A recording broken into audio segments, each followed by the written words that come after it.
नमस्कार मित्रांनो, स्वागत आहे तुमचं आपल्या मराठी यूट्यूब चॅनलमध्ये, ज्याचं नाव आहे ॲनिमल झोन. तर आमच्या एका टीम मेंबरला निळवंडे धरणाच्या शेजारी एक साप रेस्क्यू झाला होता घराच्या गेटवरती. तर तो आज रिलीज करण्यासाठी इथे आलेलो आहे.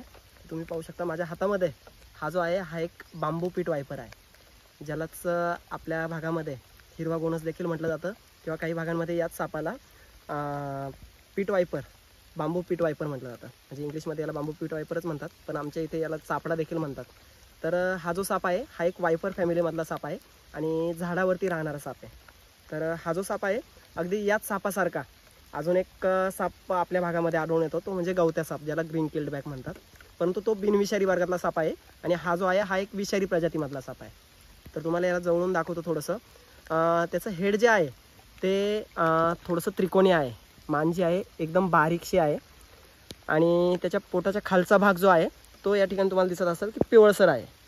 तर अंगावरती ज्यावेळेस हा छोटा असतो त्यावेळेस त्याच्या अंगावरती अशी जाळीदार नक्षी असते काळ्या कलरमध्ये. परंतु जसजशी या सापाची वाढ होते तसतशी ती काळी जी रेषा आहे ती थोडीशी नाहीशी होते. परंतु वायपर फॅमिलीतला आहे त्यामुळे हा तो विषारी आहेच, परंतु याचं जे विष आहे एवढं जास्त घातक नाही. परंतु साप चावल्याच्या नंतर जर दवाखान्यात गेला नाही तर बऱ्यापैकी नुकसान होऊ शकतं. माणसाचा जीव अजून या सापाने चावल्यामुळे गेलेला नाही, अशी कोणतीही नोंद नाही की या साप चावल्याच्या नंतर माणसाचा मृत्यू झालेला आहे. परंतु झाडावरती राहणारा साप आहे त्यामुळे याचं जे राहणीमान आहे जास्त करून डोंगरदऱ्यांमध्ये असतं. आणि आता याला सोडण्यासाठी आम्ही अशाच आमच्या अकोल्याच्या फॉरेस्टमध्ये आलेलो आहे. तर याला देखील आपण सोडणार आहे.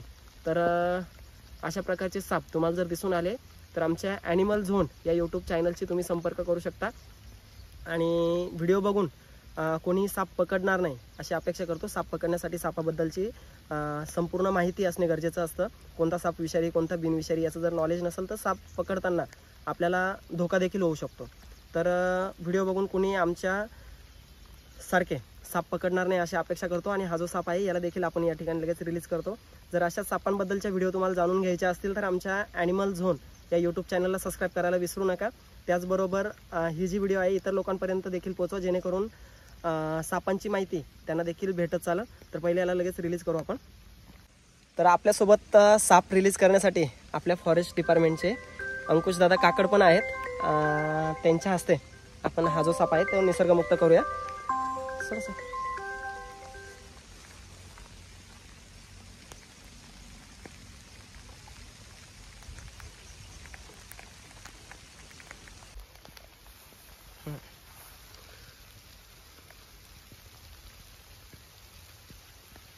आला पाऊस आला, भिजलो आपण.